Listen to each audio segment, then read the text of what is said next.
Hey everyone, welcome to Neolife Cooking Club. Today we're doing garlicky kale in our 11-inch skillets. On a preheated pan, we're going to start by adding some sliced onion and our grated garlic. Put the lid on and we'll be cooking this for 2 minutes.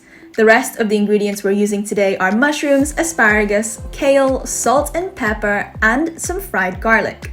You can find our full list of ingredients in the description below.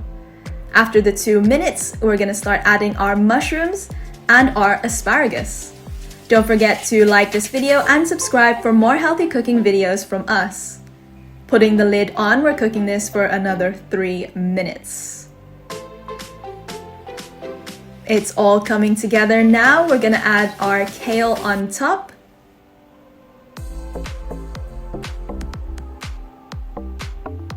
And it's time to season with some salt and pepper. Of course, do this to your taste.